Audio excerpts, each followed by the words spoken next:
नमस्कार दोस्तों, प्रत्यक्ष आयुर्वेद की तरफ से मैं डॉक्टर राहुल परियार आप सभी का स्वागत करता हूँ। बेसिकली हम बात यहाँ पे करने आए हैं जो हमारा एआईपीजीटी के लिए जो नया कोर्स लॉन्च हो रहा है उसका क्या प्रेजेंटेशन होगा, उसका ओरिएंटेशन आपको बताने वाला हूँ।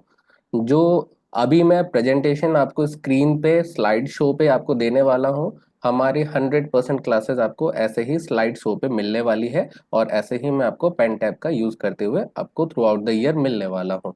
राइट, कोर्स का नाम क्लियर है 2.0। सो डेफिनेटली हमने कुछ इसमें चीजें नई ऐड करनी है और ये हमने जो एडिशन किए हैं ये आपको इस रिकॉर्डिंग के थ्रू हम बताएंगे। राइट, तो वन बाय वन हम बातचीत करेंगे।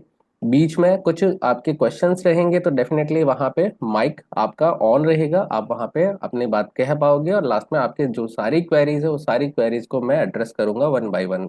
राइट, तो सबसे पहले हम बातचीत करना स्टार्ट करते हैं आयु दीक्षा 2.0 के बारे में। सबसे पहले हम इसके अंदर क्या बातचीत करने वाले हैं, इंट्रोडक्शन एआईपीजीटी के बारे में बहुत लोगों को ऑलरेडी पता है, एक ब्रीफ में बात करेंगे।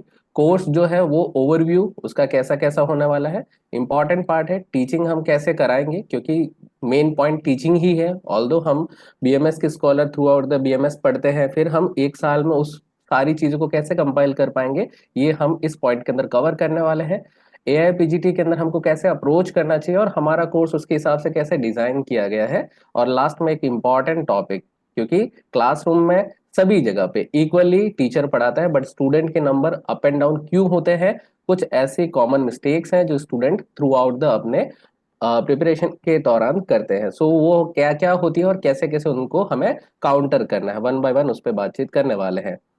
ए आई ए पीजीटी क्या है, सबको पता है full form, all India Ayush post graduate entrance test, जो सिर्फ आयुर्वेद के लिए नहीं है, पूरा आयुष सिस्टम है, होम्योपैथी यूनानी सबके लिए कॉमन पेपर रहता है। अलग अलग होता है स्ट्रीम वाइज बट ये हमको पता है कि ऑल इंडिया लेवल पे पोस्ट ग्रेजुएशन का एक कॉमन टेस्ट होता है जिसको पास किए बिना हम आयुर्वेद की फील्ड पे हम एटलीस्ट पोस्ट ग्रेजुएशन नहीं कर पाएंगे, इवन प्राइवेट में भी। राइट, कौन कंडक्ट कराता है, एनटीए नेशनल टेस्टिंग एजेंसी, ये 2018 के बाद से लगातार कंडक्ट कराती हुई आ रही है।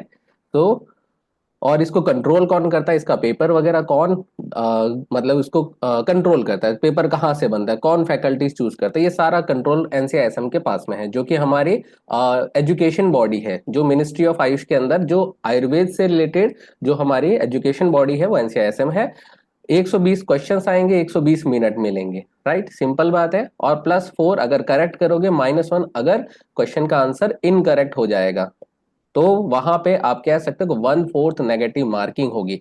1/4 नेगेटिव मार्किंग के अपने कुछ फायदे हैं, कुछ नुकसान हैं। ये नुकसान फायदे हम बातचीत करते रहेंगे थ्रू आउट द प्रिपरेशन के दौरान अपने। ठीक है, एआईपीजीटी के बारे में सबको पता है, तो फिर सिलेबस के ऊपर जाए तो सिलेबस क्या है। देखो, सिलेबस कहीं से अलग से नहीं आएगा, आपने जो थ्रू आउट बीएमएस जो पढ़ाई करी है वही आपका सिलेबस होने वाला है। तो इसमें आपको कुछ भी बाहर से यूजुअली नहीं आता, कुछ चीजें हो सकती है, एक दो क्वेश्चन आपके कॉग्निटिव अपीयरेंस को देखने के लिए बाहर से एक दो क्वेश्चन आ सकते हैं, बट वो हमारे सिलेबस से बाहर है ऐसा नहीं कंसिडर करके हमारे कॉग्निटिव स्किल्स को जानने के लिए कभी कभी एक दो क्वेश्चन आते हैं। मेन पॉइंट क्या है, हमारे सिलेबस का मेजर पार्ट कौन कवर करता है, ये एक इंपॉर्टेंट पार्ट है। सो अगर हम बात करें 2022 की, 23 की, 24 की, लास्ट 3 सालों के क्वेश्चन पेपर को मैं यहाँ पे एक ऑर्गेनाइज्ड वे में आपको बताना चाह रहा हूँ कि कहाँ से क्वेश्चंस कितना आए हैं। तो हम जैसे जैसे पढ़ेंगे तो वैसे वैसे हमको पता रहेगा। चरक सुश्रुत वाग्भट, ये अगर देखोगे ये सबसे ज्यादा रोल प्ले करता है और उसके अंदर भी आप देखोगे चरक और सुश्रुत सबसे ज्यादा रोल प्ले करते हैं, क्योंकि चरक के अंदर से ही हमारा रोग निदान, काय चिकित्सा, सुश्रुत के अंदर से हमारा शल्य तंत्र, शालाक्य तंत्र, और इसके साथ में पूरा एनाटॉमी जिसको हम शरीर रचना कहेंगे, पूरा हमारा अगत तंत्र आयुर्वेद के एंगल से, और हमारा पंचकर्म पूरा का पूरा इसमें आने वाला है। बेसिकली मैं कहूँ मेजर जो सब्जेक्ट्स है फाइनल ईयर के, और अगर हम बात करें फाइनल प्रॉफ या थर्ड प्रॉफ कहना चाहिए इस समय, तो वहां पे चरक सुश्रुत मेनली रोल प्ले करते हैं। तो अगर इसके क्वेश्चन का पैटर्न अगर मैं आपको बताने की कोशिश करूं, चरक सुश्रुत वाग्भट मिला करके हमको 55 से 60 क्वेश्चन एवरेज हर साल पेपर में देते हैं। तो ये हमारा पेपर का 120 क्वेश्चन का 50% पार्ट कवर करता है। तो ये हमारे लिए उतना ही इंपॉर्टेंट है जितना आधा पेपर का बाकी का हिस्सा है। तो आप समझ चुके कि पेपर का आधा हिस्सा केवल चरक सुश्रुत वाग्भट से। तो ऐसे में हम चरक सुश्रुत वाग्भट पे ज्यादा फोकस करेंगे, स्पेशली वाग्भट में भी अष्टांग हृदय का सूत्र स्थान, क्योंकि सूत्र स्थान में अगर मैं यहाँ पे बात कर रहा हूँ 13, 9, 10, अगर इतने क्वेश्चन आ रहे हैं तो इसमें से 5 क्वेश्चन 50% केवल अकेला सूत्र स्थान, वो भी अष्टांग हृदय का, कवर करता है। तो ऐसी सिचुएशन में ये तीनों हमारा एरिया ऑफ इंटरेस्ट होंगे। इसको हम कह सकते हैं हाई यील्ड टॉपिक्स, जिससे हमारे ज्यादा क्वेश्चंस बनने वाले हैं, राइट। इसके बाद में आते हैं काश्यप, जो कि बाल रोग का तंत्र है, जिसमें से अगर आप देखोगे एवरेज 3 से 7 क्वेश्चन आए, हम मान सकते हैं 6 क्वेश्चन एवरेज मान लेते हैं हर साल आ रहे हैं पिछले 3 सालों में। रस शास्त्र और वैशेज्य कल्पना की बात करें तो एवरेज हमारे पास 8 क्वेश्चन आ रहे हैं। द्रव्य गुण की बात करें, अगेन 8 क्वेश्चन एवरेज हमको हर साल मिल रहे हैं, क्योंकि हम एक साल पे फोकस करके नहीं चल सकते। आप अगर देखोगे कि 2024 में तो ऐसा पेपर आया, 2024 का पेपर रिपीट नहीं होगा। आपको पैटर्न पकड़ना पड़ेगा कि पिछले 3 साल 5 साल में कैसे कैसे क्वेश्चन आए, तो वहां पे आपको पैटर्न वाइज बातचीत करनी पड़ेगी। आयुष अपडेट्स ये एक नया टॉपिक है, और जिसके अंदर मुझे लगता है कि आप लोगों को पहले से इंटरेस्ट है कि आयुष अपडेट आपको हर साल नंबर ऑफ क्वेश्चन बढ़ाते हुए मिल जाएंगे एग्जाम के अंदर। क्या क्या हमारी आयुष मिनिस्ट्री कर रही है और उसके क्वेश्चंस आपको एग्जाम में एमसीक्यू के फॉर्म में मिलेंगे। सो ये एक इंपॉर्टेंट एरिया है, एक इंपॉर्टेंट सब्जेक्ट बन चुका है। बेसिकली ये भी एक इंपॉर्टेंट पार्ट रोल प्ले करता है। अगेन अगर हम इसको देखें, काश्यप, रसशास्त्र, भेषज कल्पना, द्रव्य गुण, इनकी बात करें और इसके साथ में रिसर्च और आयुष अपडेट की बात करें, तो इन सबको मिला करके देखें तो ये हमारे पेपर का 35 से 40 क्वेश्चन को कवर कर रहा है। बेसिकली अगर हम नंबर ऑफ परसेंटेज की बात करें, ये ऑलमोस्ट हम कह सकते हैं कि 30 to 35% जो है क्वेश्चन पेपर का पार्ट कवर कर रहा है। ऑलरेडी 50% इसने कवर कर लिया, तो हमारा पेपर का 85% के लगभग आसपास पार्ट पूरा हो गया है।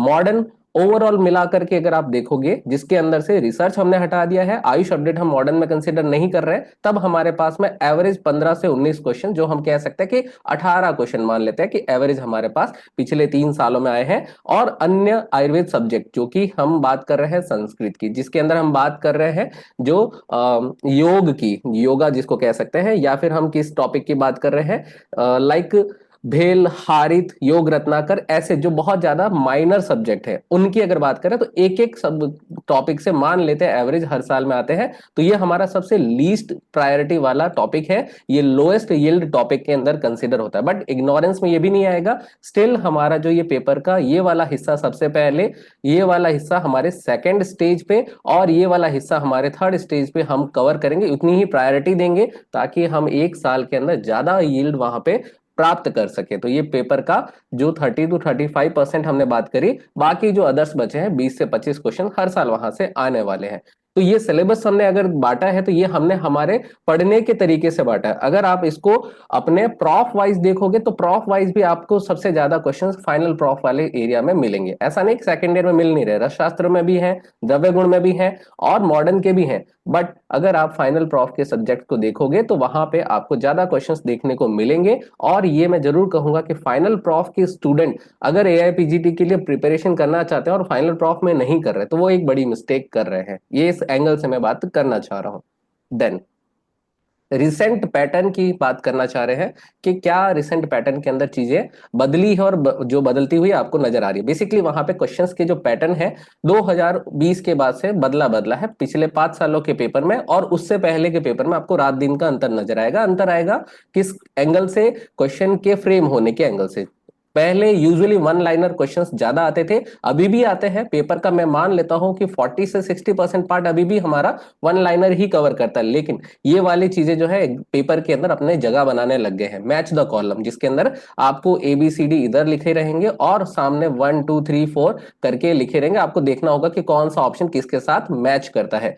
ट्रू और फॉल्स स्टेटमेंट टाइप ये भर भर के आते हैं। ट्रू एंड फॉल्स का मतलब कोई स्टेटमेंट दे देंगे कि चरक संहिता में 8 स्थान है, चरक संहिता में 130 चैप्टर है, तो 8 स्थान वाला पॉइंट तो ठीक है, 130 वाला स्टेटमेंट गलत है। तो वहां पे सही और गलत को आपको आइडेंटिफाई करना पड़ेगा। ट्रू फॉल्स, ट्रू फॉल्स भी पूछे जाते हैं 4 ऑप्शंस के साथ में। ध्यान रखना एक इंटरेस्टिंग एरिया है और वहां से फिर हर लाइन से क्वेश्चन बन सकता था। पहले क्या बनता था, यूजुअली जहां से 4 ऑप्शन बनने की संभावना है वहीं से प्रश्न बनाने की कोशिश करते थे। अब हर लाइन को अगर ट्रू और फॉल्स एंगल से देखें, कोई लाइन बचती नहीं है जहां पे आपका ट्रू और फॉल्स बन नहीं सकते। इस वजह से पेपर का दायरा बढ़ गया, सिलेबस का दायरा बढ़ गया, क्योंकि रेंज ऑफ क्वेश्चन वहां पे बढ़ गई है। Assertion reason type of question ये मुझे लगता है कि बहुत इंपॉर्टेंट रोल प्ले करता है एक सिलेक्शन के अंदर। अगर आपको assertion reason type of question crack करना नहीं आते, और ये क्रैक आप रट के नहीं कर सकते इसको, आपको कॉन्सेप्ट समझे बिना एआर क्वेश्चन को करना इम्पॉसिबल है। तो यहाँ पे असर्शन रीजन ऑफ क्वेश्चन की बात करें, एवरेज मैं मानता हूँ 5 से 10 क्वेश्चन एवरेज बात करो, कभी ज्यादा भी हो सकता है, कभी लेस देन 5 भी हो सकता है। तो ऐसी कंडीशन में असर्शन रीजन भी एक इंपॉर्टेंट पार्ट है सिलेबस के अंदर या क्वेश्चन पार्ट के अंदर। इमेज क्वेश्चन 2021 में एक बार आया था, अश्वगंधा का क्वेश्चन पूछा था, उसके बाद में कभी रिपीट नहीं हुआ है, बट आया था, इसको हम इग्नोर नहीं कर सकते। तो ये है हमारे रिसेंट पैटर्न के अंदर क्या क्या तरीके के क्वेश्चंस पूछे जा रहे हैं। और ये जो क्वेश्चंस है बेसिकली एक टेक्सोनॉमी को फॉलो करते हैं जिनका नाम है ब्लूम्स टेक्सोनॉमी। ये एक साइंटिफिक टेक्सोनॉमी है जो किसी भी प्रकार के एग्जाम के अंदर बेस्ट क्वालिटी स्टूडेंट को आइडेंटिफाई करने के लिए कुछ लेवल सेट किए जाते हैं। लेवल होते हैं 6 प्रकार के। आपके लिए अगर बात करें, लास्ट के 2 लेवल को छोड़ दें या फिर बहुत कम वहां से बने, मोस्टली आपके 4 लेवल के क्वेश्चंस बनते हैं।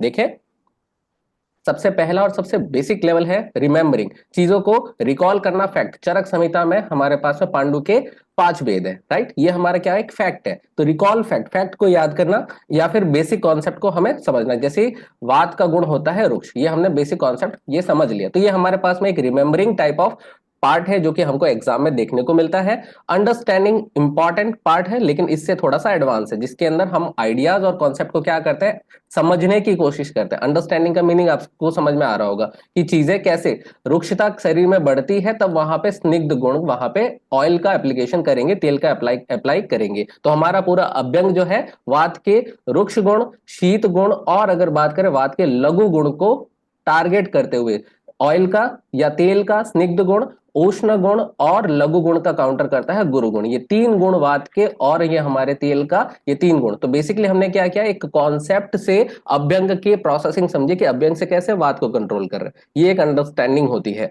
अप्लाइंग, अप्लाइंग का मतलब है कि जो आप साइंस पढ़ रहे हो ये आप सिर्फ एग्जाम पास करने के लिए नहीं पढ़ रहे हो, आप आज से 2 साल बाद 3 साल बाद आप फील्ड में बैठोगे, अपनी पर्ची पे एक पेशेंट को दवा लिख रहे होंगे, तो जो हमारी जो ये पैथी है ये बेसिकली एप्लीकेशन बेस्ड पैथी है, या फिर जो हमारा एग्जाम है वो अप्लाइंग टाइप ऑफ एग्जाम है, क्योंकि हमें इसको बाद में जाके जो हमारी सोसाइटी है उसको सर्व करना है। तो ऐसी कंडीशन में हमारा नॉलेज रियल सिचुएशन के लिए भी पता होना चाहिए। अप्लाइंग और ऐसे क्वेश्चंस भी आते हैं, अभी एग्जांपल के साथ बात करेंगे। एनालाइजिंग, एनालाइजिंग मतलब जो कॉन्सेप्ट उनको ब्रेक डाउन करना, कंपेयर करना और उसके अंदर पैटर्न को खोजना, ये एनालिसिस वाला जो क्रिटिकल थिंकिंग वाला पार्ट है वो यहाँ पे आता है। 2 पार्ट जो नीचे वाले हैं वो आपके एग्जाम के लेवल पे यूजुअली नहीं पूछते हैं। बेसिकली इवैल्यूएटिंग का मतलब है कि जस्ट अपना एक डिसीजन बनाना या व्यू पॉइंट, कि आप इसके बारे में क्या सोचते हैं या आपकी क्या हाइपोथेसिस है। ये आप जब थीसिस लिखोगे वहां पे आप अपने जो रिसर्च करोगे, रिसर्च के लिए एक नल हाइपोथेसिस लेकर के आप आगे बढ़ोगे, तो वहां पे इवैल्यूएशन वाला पार्ट चालू होगा। और क्रिएटिंग, ये तो आप कह सकते हो synthesis, synthesis type of questions या synthesis type of concept. Basically आपको कोई अगर ऐसा केस दे दे जहां पे अगर आपको कोई बोले एक हाइपरटेंसिव केस, एक 60 साल के बाबा है, हाइपरटेंसिव है, साथ में डायबिटीज मेलाइटस है और उनको वहां पे एट द सेम टाइम अग्नि मांदे है, तो वहां पे आपको क्या औषधि देनी है। तो ये क्रिटिकल सिचुएशन दे करके आपको अपने मेडिसिन को सोचने के ऊपर एक केस देंगे जो कि आपके लिए यूनिक होगा। आपने उस केस को उससे पहले कभी नहीं सोचा है, तो आपके ब्रेन ने पहली बार सिंथेसिस, चीजों को पुरानी को जोड़ जोड़ के नया बनाने की कोशिश करी है। तो ये 2 लेवल बहुत कम टच होते हैं एआईपीजीटी में, ये 4 लेवल टच होते हैं। एग्जाम्पल से समझने की कोशिश करते हैं। सबसे पहला रिमेंबरिंग टाइप ऑफ क्वेश्चन, जैसे कि 2024 का ये प्रश्न आपकी स्क्रीन पे दिख रहा होगा। अष्टांग हृदय के अनुसार अनुचित समय पर या कम या अधिक मात्रा में भोजन करना क्या कहलाता है। तो मैं चाहूंगा कि हम हमारी टीम के मेंबर स्टूडेंट के लिए माइक ऑन रखें ताकि वो लोग आंसर कर सके। 4 ऑप्शन आपके पास में एग्जाम में मिलते हैं, प्लीज आंसर कर सकते हैं। विषमासन, विषमासन, विषमासन, very good, very very good, correct answer है। सो यहाँ पे आंसर, ओके, सो अभी माइक ऑफ कर सकते हैं। आपका आंसर एकदम करेक्ट है। तो यहाँ पे हमारे पास में जो बी आंसर है विषमासन, ये हमें याद है क्योंकि हमने इसको रिमेंबर किया है, इसको हमने क्या किया है, चीजों को लेकर के याद किया, मेमोराइज किया है बेसिकली। तो ये remembering type of basic question के अंदर पार्टिसिपेट करेगा ये वाला क्वेश्चन।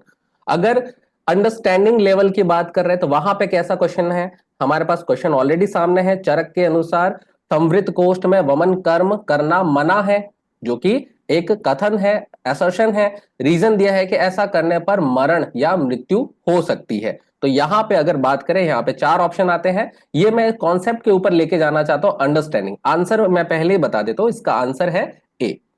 इसका आंसर है ए, क्योंकि यहां पे हमारे पास में वमन कर्म, वमन कर्म आपको पता है औषधि कहा जाएगी, आमाशय में जाएगी, और आमाशय में अगर औषधि जा रही है, एट द सेम टाइम संवृत कोष्ठ, संवृत कोष्ठ को अगर आप इसोफेजियल स्ट्रक्चर की तरफ लेके जाओ, या फिर पाइलोरिक स्टेनोसिस की तरफ लेके जाओ, या फिर जीआईटी ट्रैक्ट में कहीं पे भी हम मान लेते हैं कि अपर जीआईटी के अंदर जो पैसेज है वो नैरो है, अगर आप यहाँ पे मेडिसिन को फोर्सफुली डाल भी दोगे, पी लेंगे स्लोली स्लोली, तो ऐसे में जो फोर्सफुली वमन ऊपर आएगा, क्या वो यहाँ पे इंजरी कॉज नहीं कर सकता? और अगर इंटरनल ऑर्गन के अंदर इंजरी हो रही है, तो क्या वो वहां पे हमारे पास में आ, ये नहीं मृत्यु कॉज नहीं कर सकता, या फिर कोई मेजर इंजरी कॉज नहीं कर सकता? डेफिनेटली कर सकता। तो यहाँ पे चरक की ये जो बात है, अगर हमने इस अंडरस्टैंडिंग पॉइंट ऑफ व्यू से समझा है, तो संवृत कोष्ठ अगर हमें फ्यूचर में हमारी प्रैक्टिस के अंदर आएगा, अगर पेशेंट बोलेगा, हम उसको एक चीज जरूर पूछेंगे, आज से पहले कभी वोमिटिंग हुई है, उल्टी हुई है? वो बोलेगा कि हाँ हुई है। कितने दिन पहले हुई है? वो बोलेगा कि वहां पे मेरे को पिछले सप्ताह हुई है, या फिर एक साल पहले हुई है। वहां पे हम समझे कि कोई दिक्कत नहीं हुई थी ना? वो बोलेगा नहीं हुई है। तो वहां पे हमारे चीज क्लियर हो सकती है, समृद्ध कोस्ट। फिर भी अगर हमें वेरीफाई करना है, तो हम बेरियम मील करा सकते हैं, वहां पे बहुत सारी इन्वेस्टिगेशन है, ताकि चरक संहिता में जो ये पॉइंट लिखा हुआ है, सोचो वमन कर्म के दौरान पेशेंट मर गया तो बहुत क्रिटिकल स्टेट हो सकती है। लेकिन ये प्रश्न हमें एग्जाम के लिए क्रैक करना है, ये रट के किया जा सकता है, मना नहीं है, लेकिन इसको समझ के करें तो आज हमारे एआईपीजीटी के अंदर तो काम आएगा ही आएगा। एट द सेम टाइम हमारे पास में जब अगले साल जब हम इसको फील्ड में एक्सरसाइज करेंगे, वहां पे प्रैक्टिस करेंगे, तो वहां पे भी हमारे पास में ये काम आने वाला पॉइंट होगा। तो ये एक इंपॉर्टेंट कॉल है कि आप एआईपीजीटी में जो सिलेबस अगर आप पढ़ रहे हो, अगर सिर्फ रट रहे हो, तो आपको पीजी में जाना है, डेफिनेटली पीजी में मान लो पहुंच भी गए, तो क्या आपको वहां पे भी रटना ही है? Answer is no. पीजी में आपको रटना नहीं है, वहां पे आपको चीजों को समझना है, वहां पे अल्टीमेटली समझना है, क्योंकि हम डॉक्टर्स हैं, हमें पेशेंट को समझना है, दवा लिखनी है, रट करके दवा नहीं लिख सकते। कि हमारे पास में बुखार का पेशेंट आएगा तो हम उसको हमेशा किरात इत्यादि चूर्ण या सुदर्शन घनवटी ही देंगे, चाहे वो मर जाए। वहां पे कब क्या देना है, ये भी इंपॉर्टेंट रोल प्ले करेगा। नेक्स्ट तीसरा क्वेश्चन का लेवल है applying, use knowledge in real situation. ये 2020 का क्वेश्चन है, एआईपीजीटी इसको पहले से फॉलो कर रहा है, बस हम ही पढ़ने में अभी धीरे धीरे फॉलो करने की तरफ बढ़ रहे हैं, राइट? तो हमारे पास में 2020 का एक प्रश्न है, एक 45 वर्ष का रोगी वंक्षण बस्ती मेड्र में तीव्र पीड़ा, मुहुर्मुहु मूत्र प्रवृत्ति परंतु स्वल्प मूत्रता के लक्षणों से पीड़ित है। इस अवस्था में चरक अग्रय संग्रह के अनुसार कौन सी सर्वश्रेष्ठ एकल औषधि उपयुक्त होगी? राइट? प्रश्न समझ चुके? हमें सीधा सीधा पता चल रहा है कि ये प्रश्न कहां से पूछा गया है, अग्रय वाले चैप्टर से। तो अगर हमें वहां पे अग्रय में, लेकिन हमने ऐसे तो कोई लैंग्वेज नहीं पढ़ी है, तो ये जो लैंग्वेज यहाँ पे फ्रेम की है, उसका वहां पे उन्होंने क्या किया, एप्लीकेशन किया। जो हमने श्लोक पढ़ा है, वहां पे श्लोक का रियल सिचुएशन के अंदर इसको क्या किया है, अप्लाई किया है। तो ये एप्लीकेशन के साथ में हमारे पास चार ऑप्शन है। आंसर मैं जानता हूं कि मोस्ट ऑफ लोगों के पास है, और मैं चाहता हूं कि आप लोग आंसर करें। प्लीज माइक ऑन करें स्टूडेंट्स के लिए। गोक्षुर, मूत्र गोक्षुर के चनित हरणम, मूत्र के चनित हरणम। वेरी नाइस, गोक्षुर। Very good. मैं वेरी गुड, गोक्षुर इज द करेक्ट आंसर। ठीक है, माइक ऑफ कर सकता है। मैं इसको बताता हूं, जो हमारे पास गोक्षुर है, उसके लिए हमारे पास में दो वर्ड आता है अग्रय के अंदर, मूत्र क्रच अनिल हरणम, अनिल हरणम। तो वहां पे हमारे पास में वात को कंट्रोल करने के लिए, इसका मतलब तीव्र पीड़ा, अभी तीव्र पीड़ा वात से होती है, अगर हमें पता ही नहीं कि वात से पीड़ा होती है तब तो दिक्कत है। और मैं मानता हूं कि आयुर्वेद के अंदर पढ़ते पढ़ते इतना तो समझ गए होंगे कि वात के बिना रुझान नहीं होती, पेन वात से डेवलप होता है, और एट द सेम टाइम स्वल्प मूत्रता, वहां पे आपको मूत्र कृच्छता की तरफ लेके जाने की कोशिश कर रहे हैं। अब एग्जैक्टली स्टूडेंट इस क्वेश्चन को देख करके अगर घबरा जाए कि ऐसा तो मैंने पढ़ा ही नहीं, ये उन्हीं के साथ हो सकता है जिसने इसका एप्लीकेशन सोचा ही नहीं कभी, राइट? इसका आंसर क्लियर है, गोक्षुर। एक और लेवल है जो कि 2022 के अंदर हमको मिलता है एक प्रश्न, एनालाइजिंग वाला, break down concept, compare and find pattern. प्रश्न है असर्शन रीजन वाला।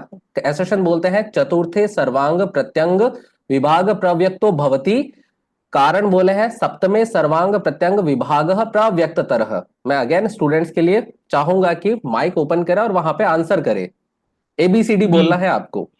ए A B A B B B A B B A B B very good. B B okay, B B बहुत सारे आंसर आ चुके हैं, बी अभी हम क्लोज करेंगे। ओके, बहुत सारे आंसर है, आपका एंथुजियाज्म बहुत शानदार है। मैं बस ये बताना चाहता हूं कि ये जो एरिया ऑफ क्वेश्चन का कहां से पिक किया गया है, आपको पता चले ये हमारे पास में मासानुमासिक गर्भ वृद्धि, मासानुमासिक गर्भ वृद्धि के पॉइंट ऑफ व्यू से पूछा गया है। गर्भ वृद्धि, अब गर्भ वृद्धि में हमारे पास में चौथे मास में सर्वांग प्रत्यंग विभाग प्रव्यक्तो भवति, लैंग्वेज ऐसे ही लिखते हैं। और सप्तम में हमारे पास में सर्वांग प्रत्यंग विभाग प्रव्यक्तर लिखते हैं, और हमने इसको याद कर लिया है, मान लेते हैं प्रव्यक्त चौथे महीने में, सातवें महीने में प्रव्यक्तर, इवन तीसरे महीने में सूक्ष्मो भवति, सूक्ष्म अवस्था में रहते हैं वहां पे, ये तीसरे महीने की भी बात यहाँ पे कर रहे हैं। लेकिन क्या ये एसर्शन के लिए ये रीजन सही है? हमें ये पॉइंट पता है ये सही है, ये पॉइंट पता है ये सही है, क्या ये इसका जस्टिफिकेशन करता है? क्या एसर्शन रीजन के लिए सही, सॉरी रीजन एसर्शन के लिए क्या सही एक्सप्लेनेशन है? Answer is no. जिन लोगों ने बी आंसर किया वो एकदम करेक्ट आंसर है, इसका आंसर है बी, क्योंकि ऑप्शन ए, सॉरी एसर्शन और रीजन करेक्ट जरूर है, लेकिन आपस में इंटर रिलेटेड नहीं है, एक दूसरे के लिए एक्सप्लेन नहीं कर रहे। चौथे मास में अंग विभाग प्रव्यक्त होता है, इसलिए सातवें में प्रव्यक्तर नहीं है, इसका कोई लेना देना। एग्जाम्पल समझना, जैसे कि हमारे पास में इंडिया की कैपिटल न्यू दिल्ली है, बहुत बेसिक पॉइंट है जिसको हम समझ लेते हैं। इंडिया की कैपिटल न्यू दिल्ली है, और श्रीलंका की eight the same time capital हमारे पास में है, श्रीलंका के लिए कोलंबो, राइट। तो वहां पे हम क्या ये बोल सकते हैं कि ये एसेशन और ये रीजन, एसेशन रीजन के लिए सही एक्सप्लेनेशन है। इंडिया की कैपिटल इसलिए इंडिया की नहीं है कि कोलंबो है श्रीलंका के लिए, तो आपस में ये इंटर रिलेटेड नहीं है। तो ये वाला जो पॉइंट है ये हमें एनालाइज करना है, यहाँ पे हमें दोनों चीज पता होते हुए भी हमें ये समझना है कि इन दोनों ऑप्शन में से क्या सही है, राइट। यहां तक आप समझ चुके कि आपको ये लेवल ऑफ क्वेश्चन भी आपको एग्जाम में मिल रहा है। क्यों स्टूडेंट्स के गलत हो रहे? क्योंकि ये एनालाइजिंग वाले क्वेश्चंस को वो समझ नहीं पाते हैं। बी आंसर करेक्ट है इसके लिए। अगर मैं लास्ट के दो पॉइंट को छोड़ू तो यहां पे अगर मैं पिछले 5 सालों में ये वाला एरिया जो है वो बहुत फ्रीक्वेंटली बढ़ा है। पहले हमारा पेपर का लगभग 80 to 90% पार्ट हमारा कवर होता था रिकॉल बेस्ड, जो कि अभी भी आएंगे। ऐसा नहीं कि हमें रिकॉल वाला करना ही नहीं है, हमें चीजें याद नहीं करनी। हमें अगर पंच महाभूत में 5 महाभूत नहीं पता होंगे तो नहीं बात चलेगी, त्रिदोष दशमूल ये सब नहीं पता होंगे तो बात नहीं चलेगी। तो लेवल 1 तो हमें अभी भी कवर करना है, बट हमारे पेपर का सिलेक्शन का मेजर जो हमारे क्या बोलेंगे केक का जो बेस बनता है वो हमारा नॉलेज बेस्ड क्वेश्चंस अभी भी बनाएंगे। बट जो हमारे पास में सिलेक्शन की तरफ लेके जाएंगे, और अगर बात करूं रैंक की तरफ आगे लेके जाने के लिए, हमारे पास ये लेवल ऑफ क्वेश्चंस को करने की प्रैक्टिस होनी चाहिए, उनको अंडरस्टैंड करना पड़ेगा। और आपको इन क्वेश्चंस की अगर प्रैक्टिस नहीं है तो हो सकता है कि आप अच्छे कैंडिडेट हो तो आपकी रैंक पीछे होगी, अगर आप एवरेज कैंडिडेट हो तो आप सिलेक्शन से बाहर भी हो सकते हो। और ये रिसेंट पैटर्न के अकॉर्डिंग बात कर रहे हैं। इवोल्यूशन और वहां पे क्रिएटिंग पॉइंट ऑफ व्यू से क्वेश्चन यूजुअली कम आते हैं। मैं मानता हूं कभी कभार इक्के दुक्के आ सकते हैं, जिसमें कोई मॉडर्न का केस दे दे, आयुर्वेद का कोई वहां पे मेडिसिन आपसे पूछ ले। आपके लेवल पे नहीं, लेक्चरर लेवल पे तो आते हैं, पीएचडी एंट्रेंस में भी आपको मिलेंगे, लेकिन आपके लेवल पे अभी नहीं आते हैं, राइट। तो ये हमारे रिसेंट पैटर्न को हमने डिकोड करने की कोशिश करी डिटेल में। तो रिसेंट पेपर हमारे पास 2024 का है, उससे ज्यादा तो हम और ज्यादा लेटेस्ट में है भी नहीं, तो उसकी बात हमने ऑलरेडी यहाँ पे करी। इन सभी के बीच में एक और एग्जाम आता है नेक्स्ट, नेशनल एग्जिट टेस्ट। तो बहुत सारे लोग हो सकता है कि जो 2026 में अपेयर हो रहे हैं, इवन 2027 वाले, उन लोगों को इस एग्जाम से कोई लेना देना नहीं, वो अपनी खुशी अलग लेवल पे मना रहे हैं। लेकिन जो 28, जो मैं मानता हूं कि इस समय फाइनल ईयर में प्रवेश कर रहे हैं, फाइनल प्रॉफ कहना चाहिए, और उनका एग्जाम जब भी होगा 28 में होगा या 29 के लिए होगा, उनको इस एग्जाम से होके गुजरना पड़ेगा। ये एग्जाम आपको पहले क्रैक करोगे तब आपको एआईपीजीटी के अंदर आपको सिलेक्शन होने पर सीट मिलेगी। आप सोचना, नेक्स्ट में हम पास नहीं हो पाए और एआईपीजीटी में ऑल इंडिया रैंक 1 ले आए, आप नहीं दे पाएंगे, आप वहां पे एआईपीजीटी पीजी नहीं कर पाएंगे। पॉइंट समझ रहे हो? ये हमारा क्या है, एक पैसेज है जिसको हमें कवर करना या क्लियर करना बहुत ज्यादा, हालांकि हमें सिर्फ क्लियर करना है, बट स्टिल वहां पे 3 चीजें अभी तक का जो बात है वहां पे क्लिनिकल कॉम्पिटेंसी, कि आपको क्लिनिकल एस्पेक्ट के क्वेश्चन पूछेंगे वहां पे, अब रिकॉल बेस्ड नहीं पूछेंगे। सो वहां पे मैं कहता हूं कि ये जो एप्लीकेशन लेवल ऑफ क्वेश्चंस है वो बढ़ जाएंगे आपके नेक्स्ट के पेपर के अंदर। तो यही नेक्स्ट के क्वेश्चंस हमने इस बार अपने कोर्स के अंदर ऐड करना स्टार्ट किया है, और आपको क्लासरूम के अंदर ही वो क्वेश्चंस आपको चरक संहिता में जो चैप्टर पढ़ेंगे, हर चैप्टर के एंड में जाकर के जो पॉसिबल क्लिनिकल क्वेश्चंस होंगे उनको हम फ्रेम करके आपको क्लासरूम में करवाएंगे। Medical ethics, medico legal aspect, ये कितना पढ़ना है, क्या पढ़ना है, जब पहली बार एग्जाम अनाउंस होगा वहां पे हम उस एग्जाम के अकॉर्डिंग सिलेबस बनाएंगे और आप लोगों को फ्री ऑफ कॉस्ट देंगे, क्योंकि हमारे कोर्स के अंदर ये नेक्स्ट वाला पार्ट ऑलरेडी इंक्लूडेड है। सो यहाँ पे अगर मैं बात करूं आप लोगों के लिए, जो लोग नेक्स्ट के लिए प्रिपेयर कर रहे हैं उनके लिए बहुत जरूरी है कि वो अभी से अपने क्लिनिकल एस्पेक्ट को प्रिपेयर करें। जो लोग बच गए हैं तो यहां से तो बच गए, आप पीजी में अब जाके पढ़ोगे और फील्ड में, अगर आपने पीजी में भी नहीं पढ़ा तो फील्ड में फिर आप बोलोगे कि मेरे को तो प्रैक्टिस करने में कॉन्फिडेंस नहीं आ रहा। कहां से आएगा कॉन्फिडेंस? हमने याद ही निमोनिक करके अगर हमने चीजों को समझा है तो हम पेशेंट के सामने निमोनिक सुना पाएंगे या श्लोक सुना पाएंगे, और दोनों से पेशेंट ठीक नहीं होते हैं। क्लिनिकल कंपिटेंसी होनी बहुत जरूरी है, राइट। नेक्स्ट लेवल, ये नेक्स्ट एग्जाम के लिए लोग समझ चुके। एग्जाम्पल दे रहा हूं कि हम नेक्स्ट के लिए कैसे पढ़ेंगे। हमारे पास में दो नेत्र रोग है, सिरा जाल है, सिरा पीड़ का है। सिरा जाल में बोलता है एक जाल मिलेगा, बहुत बढ़िया। कठिन सिरा है मतलब वहां पे साइज बड़ी होगी, कठिन मतलब हार्ड दिखेगी, देखने में कंपेरेटिवली हार्ड होगी। महान मतलब साइज में बड़ी होगी, मतलब लार्ज साइज होगी। सरक्त संतान, और एक सिरा से बहुत सारी वहां पे संतान वहां पे निकल रही होगी। वेस्कुलराइजेशन की बात हो रही है, और ये सारी बात अगर मैं बात कर रहा हूं, ये हमारे पास में शुक्लगत रोगों के अंदर आता है, शुक्लगत रोगों के अंदर आते हैं, राइट। देन हमारे पास में नेक्स्ट है सिराज पीड़ का, जिसके अंदर बात करें शुक्लस्था सित पीड़ का।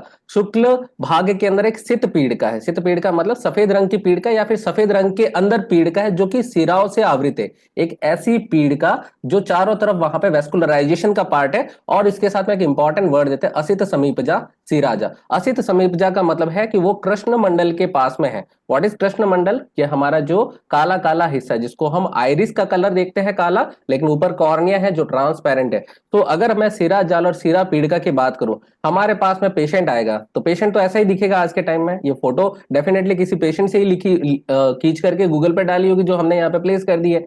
पॉइंट ये है कि हम सिरा जाल और सिरा पीड़िका को आयुर्वेद से भी आइडेंटिफाई कर सकते हैं, और मॉडर्न की तरफ जाते तो ये प्रेजेंटेशन हमको देखने को मिलता है एपिस्क्लेराइटिस में। जो स्क्लेरा है उसके ऊपर एपिस्क्लेरा है, एपिस्क्लेरा के अंदर इन्फ्लामेशन होता है, तो वहां पे ये चीज आती है। इंपॉर्टेंट पॉइंट क्या है, इस वर्ड पे फोकस करना, असित समीपजा। कृष्ण वर्ड के जो हमारे पास में कृष्ण भाग है उसके समीप होता है। तो इसका क्लिनिकल कंपिटेंस या क्लिनिकल एस्पेक्ट बताता हूं। अगर हमारे पास में एक कंजक्टिवाइटिस का केस आता है, कंजक्टिवाइटिस अभिषेक कंजक्टिवाइटिस का केस आता है, तो उसके अंदर जो रेडनेस है वो कैंथस की साइड में और पेरिफेरल की साइड में या फिर डिफ्यूज लेवल का होगा। लेकिन अभी अभी हमने पढ़ा कि कृष्ण भाग के समीप में ये वाला जो हमारे पास में न्यूवेस्कुलराइजेशन या रेडनेस होगी, वो हमारे ब्लैक पार्ट या फिर हम कह सकते हैं कृष्ण भाग के पास में होगी। तो हम क्लिनिकली आइडेंटिफाई कर सकते हैं कि कृष्ण समीपजा हमारे पास सिरा जाल पीड़ का है, या फिर हम इसको बोले कि हमारे पास एपिस्क्लेराइटिस के अंदर रेडनेस क्लियरली नहीं बोलेंगे, यूजुअली बोलेंगे, यूजुअली हमारे कृष्ण भाग के पास होगा। जबकि कंजक्टिवाइटिस जो कि बहुत बड़ी बड़ी डिजीज का एक हेडिंग है, वो आपको डिफ्यूज लेवल पे मिल सकती है। और ये सारी मैं बातें बोल रहा हूँ प्राय, प्राय मतलब यूजुअली। कंजक्टिवाइटिस के भी बहुत सारे अगेन कॉजेज है, एपिस्क्लेराइटिस स्क्लेराइटिस के लिए भी बहुत सारे कॉजेज है। उनके अंदर सब जगह ये रूल फॉलो हो या ना हो, बट हम कम से कम क्लिनिकली देख करके एक पॉइंट पे तो हम आ सकते हैं कि हम किस एंगल पे सोचे, राइट। ये है हमारा क्लिनिकल कंपिटेंस कि आप ऐसा पकड़ करके आगे पढ़ोगे, राइट। तो ये नेक्स्ट की बात हमने करी है क्लिनिकल कंपिटेंस के साथ में।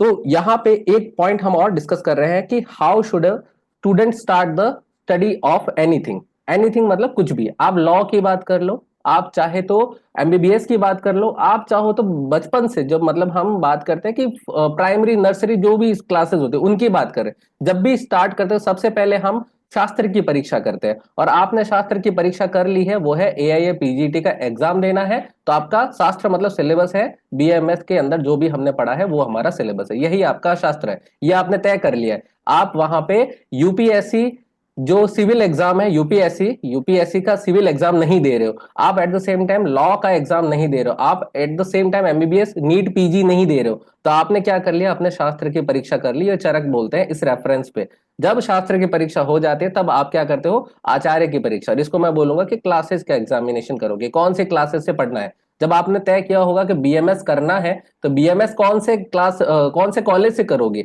ये भी तो आपने तय किया होगा। तो पहले आपने बीएमएस तय किया है, देन आपने कॉलेज तय किया। ये पैटर्न आज तक हमारे पास में सेम चलता है। अभी भी आप पीजी में मान लो सेलेक्ट हो जा रहे हैं, तो पीजी में सेलेक्ट होकर के आप पहले आपने पीजी का एग्जाम दे लिया, अब आप क्या करोगे, कॉलेज तय करोगे। वहां पे आचार्य मतलब आपके जो लर्निंग के लिए टूल्स होंगे, वहां पे हम कह सकते हैं इंस्टीट्यूट होगा, वो आप सारे अब पीजी के बाद में भी अपने लिए कॉलेज देखोगे ना कि एनआईए जाना, बीएचयू जाना है, या स्टेट में जाना है, या फिर हमको हमारे हिसाब से जो मिल रहा है उसके हिसाब से क्या होना चाहिए।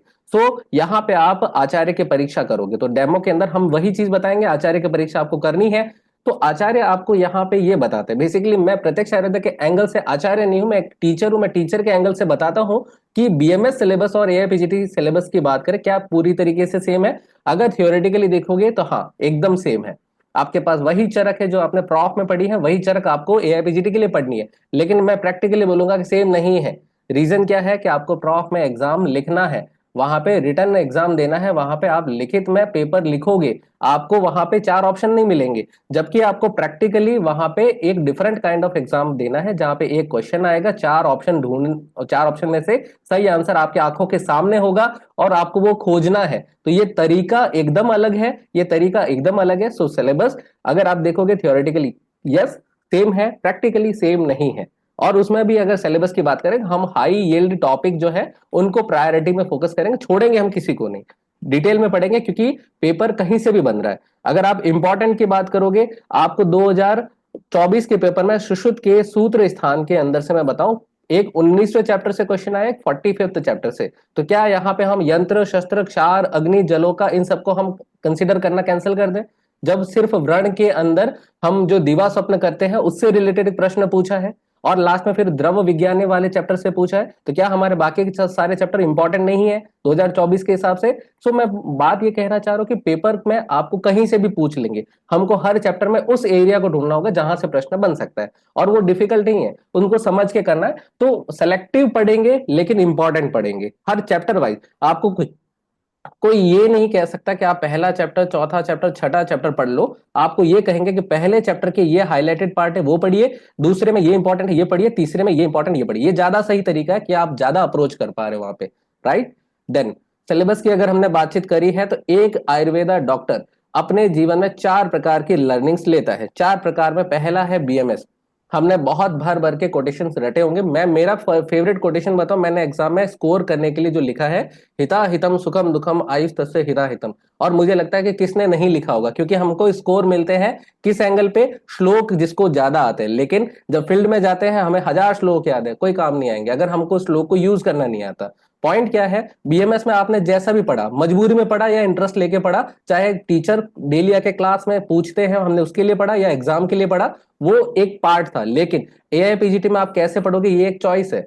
यहाँ पे फील्ड वर्क की बात करो, स्टूडेंट्स ज्यादा फोकस करते हैं निमोनिक पे, कॉन्सेप्ट पे कम करते हैं। लेकिन वहां पे एनसीआईएसएम ने नेक्स्ट एग्जाम को घुसा करके आपके इस प्रॉब्लम को, प्रॉब्लम नहीं कहना चाहिए, इस तरीके को पहले ही ब्रेक डाउन कर दिया है। नेक्स्ट एग्जाम के लिए आपको कॉन्सेप्ट बिल्ड करना ही पड़ेगा, आप भाग नहीं सकते। अगर आप मान लो कि पीजी में मान लो आ भी गए, तो आपको उसके बाद में एनटेट का एग्जाम देना है, वहां पे नेशनल टीचिंग एलिजिबिलिटी टेस्ट देना है। टीचर को भी, आपको पीजी करने के बाद में टीचर बनने के लिए भी फिर से एक टेस्ट देना पड़ेगा। तो ये इन्होंने क्यों किया होगा, एनसीएसएम को ऐसा क्या पड़ी है कि ये सब एग्जाम करवा रहे हैं? क्योंकि फील्ड में सारे जो है रट्टू तोते डेवलप हो रहे हैं, जहां पे रट लिया काम खत्म।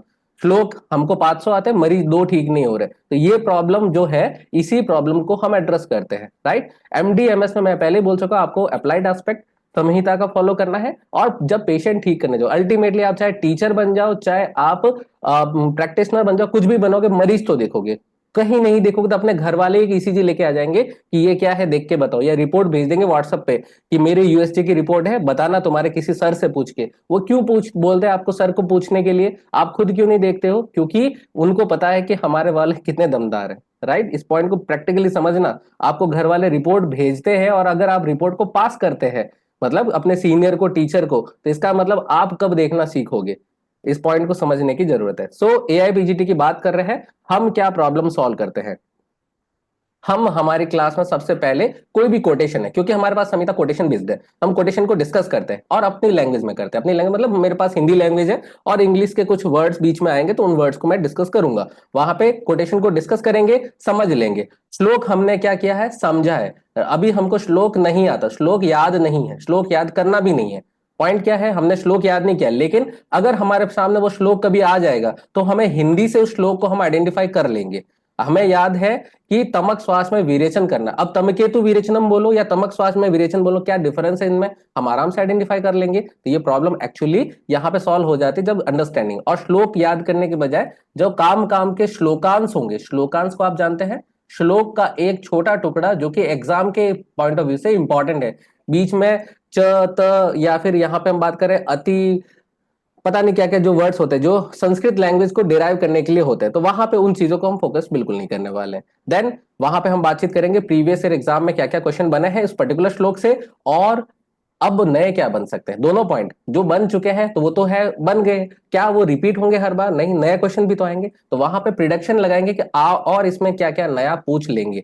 तो वहां पे हमने क्या किया, पोस्टमार्टम कर दिया किसी एक कोटेशन का, और उसको हमने बहुत ज्यादा डिटेल में नहीं, काम काम की बात पे फोकस किया है। सो ऐसे में हमारा श्लोक भी हमें डिकोड हो गया है और हमें ये चीज प्रैक्टिकली भी आती है। तो कितना सही हो जाता है, एक श्लोक को एक प्रैक्टिकल एस्पेक्ट प्लस एआईपीजीटी दोनों के लिए क्रैक कर लिया है। तो अल्टीमेटली हमने वहां पे ये पैटर्न खोज लिया कि एक एग्जामिनर कैसे सोचता है क्वेश्चन बनाते समय। तो वो प्रोसेस भी आप वहीं पे अगर समझ लोगे तो आप भी अपने एंगल से क्वेश्चन प्रिडिक्ट कर पाओगे। आपको मैं बताना चाहता हूं 2016 का मैंने पेपर दिया था, मैंने मेरे पेपर के लिए 3 क्वेश्चंस प्रिडिक्ट किए थे जो मैंने इससे पहले कभी प्रैक्टिस में नहीं देखे थे, या मेरे लिए पहली बार आए थे, एग्जाम में नए थे।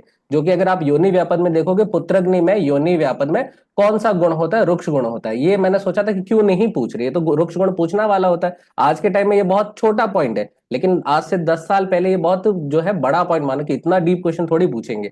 तो पॉइंट ये है कि आपने क्वेश्चन को अगर प्रिडिक्ट करना सीख लिया, आपके लिए एग्जाम में नया नहीं होगा क्वेश्चंस। आप एक स्टेप बाकी लोगों से एग्जाम को वहां पे अच्छे से क्रैक कर रहे होंगे, एग्जाम को एंजॉय कर रहे होंगे, राइट। सो हमने ये बड़ी बड़ी बातें लिखी है कि हमने आचार्य चरक के मेथड्स को फॉलो किया है। कितना सत्य है ये बात? ब्रोशर आप लोगों ने देखा होगा, नहीं देखा होगा, ब्रोशर में हमारा सेकंड पेज ही है। क्या हम फेक रहे हैं, क्या हम झूठ बोल रहे हैं, या फिर हम ब्लफ कर स्टूडेंट को बेवकूफ बना करके बस एनरोल कराना चाह रहे हैं? नहीं, मैं वन बाय वन सारे पॉइंट के ऊपर बातचीत करूंगा। आचार्य चरक के अंदर चरक शारीर चैप्टर नंबर फर्स्ट में स्मृति के 8 कारण लिखे हैं कि चरक बताते हैं कि स्मृति, कोई भी चीज हमें याद क्यों रहती है। हमारे पास 8 कारण है। निमित्त, रूप ग्रहणात, सादृश्यात, सविपर्यात, अभ्यासात, ज्ञान योगात, पुनः श्रुतात।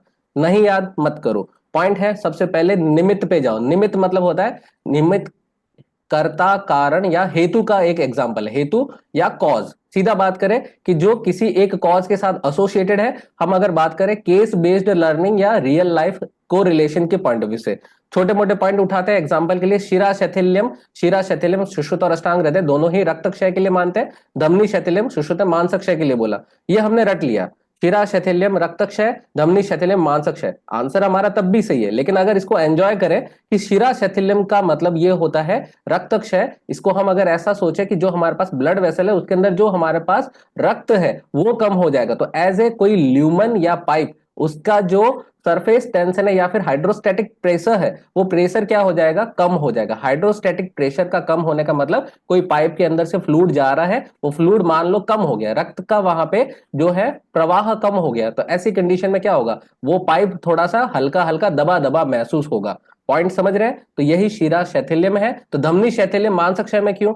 तो वहां पे शिरा और धमनी अगर हम आर्टरी और वेन से समझे, बेसिकली ये वाला जो आपके पास में 3 लेयर्स होती हैं किसी भी ब्लड वेसल के लिए, tunica externa, tunica media, tunica interna, इस पूरी वेसल की जो ये थिकनेस है वो किससे बनी हुई है, वो मांस से बनी हुई है। और अगर मांस का क्षय होगा तो ये कैसे हो जाएगी, पतली हो जाएगी। इसका जो डायमीटर है वो छोटा हो जाएगा। डायमीटर मतलब पूरे ल्यूमन का तो डायमीटर जो उतना ही रहेगा, लेकिन जो ये थिकनेस है, ये वाली थिकनेस, जो अगर मैं बात करूं ये वाली थिकनेस, ये टी थिकनेस वहां पे कम हो जाएगी। तो वहां पे हम कह सकते हैं मांस क्षय में धमनी शिथिल हो जाएगी, मतलब वेसल्स पतली हो जाएगी। रक्त क्षय के अंदर हमको शिरा के अंदर प्रेशर कम होता हुआ दिख रहा है। अब दोनों को अगर इस वे में समझ ले, भूल के दिखाओ, आप चाहो तो चाहोगे तब भी नहीं भूलोगे। धमनी शैथिल्य मांस क्षय शिरा शैथिल्य रट लेते हो, लेकिन इसको भूलने की कोशिश भी नहीं कर पाओगे आप, राइट। एक और एग्जांपल है मेरे पास में, शोणित संघात भिन्नति। शोणित रक्त, संघात मतलब क्लॉट, भिन्नति मतलब तोड़ देगा, ब्लड क्लॉट को तोड़ रहा है। आप देख रहे हो चरक ने मजाक मजाक पे कितनी बड़ी बात बोल दी है। ब्लड क्लॉट को कोई ब्रेक डाउन कर सकता है, और ये कौन सा रस होगा, कटु रस होगा।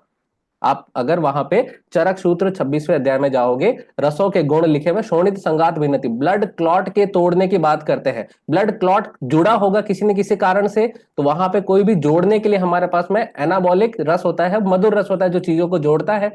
जब हमारा फ्रैक्चर हो जाएगा तो हम क्या रस का सेवन करेंगे, मधुर रस का, ताकि, और कषाय रस का, क्योंकि उसमें पृथ्वी महाभूत प्रधान गुण है, तो डेफिनेटली ब्लड क्लॉट बना होगा मधुर से। उसको तोड़ना है तो इसके अपोजिट प्रॉपर्टीज वाला रस यूज करना होगा, दैट इज शोणित संघात भिन्नति। तो किसी का ब्लड क्लॉट है तो उसके अंदर हम 64 प्रहरी पिप्पली, जिसके अंदर हमारे पास में कौन सा रस है, कटु रस है, वो हम यूज कर सकते हैं। एज ए प्रैक्टिकल बेसिस पे आपने इसको याद कर लिया।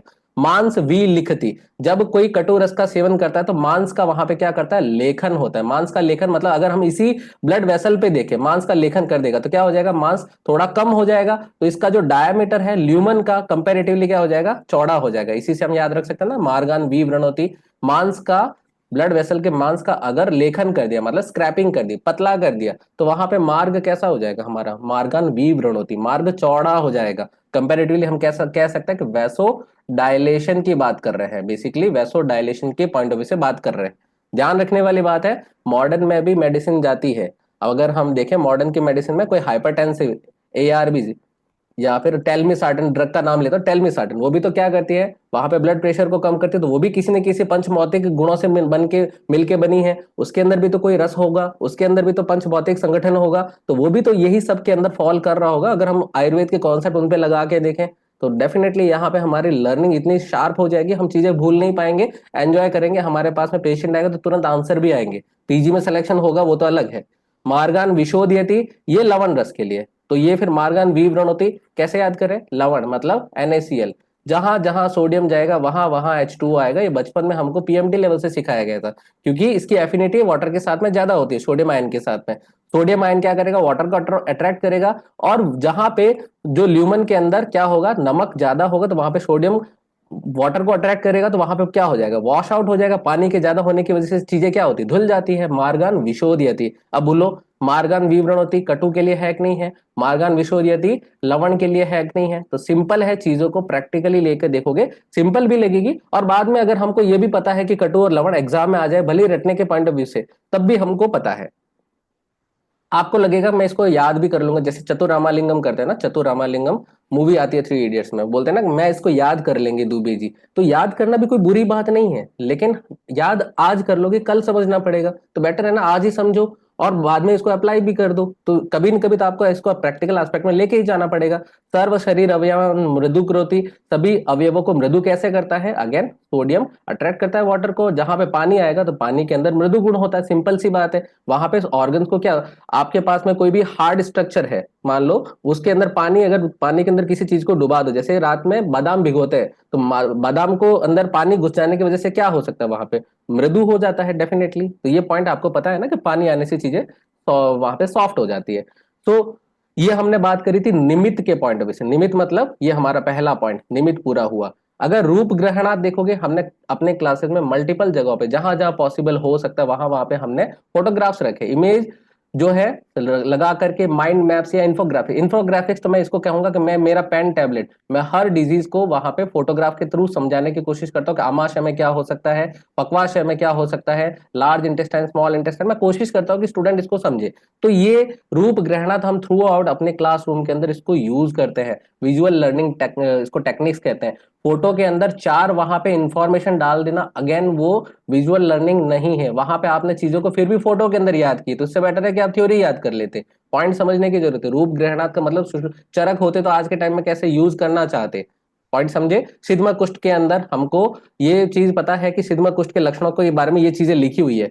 परुषाणी अरुणानी विशीर्ण बहिस्तनुनी अंतस्निग्धानी, बाहर तनु है, अंदर स्निग्ध है और विशीर्ण है। विशीर्ण मतलब किनारे कटे फटे, तो इसके अगर बॉर्डर देखोगे आपको किनारे कटे फटे दिखेंगे, अगर इसके अंदर भी देखोगे आपको बॉर्डर कटे फटे दिखेंगे। बाहर तनु है, बाहर की त्वचा पतली है, अंदर की त्वचा कैसी है, स्निग्ध है, चिकनी दिख रही है। फोटोग्राफ में भी ऐसा लग रहा है कि थोड़ा सा चिकनाई जैसा है।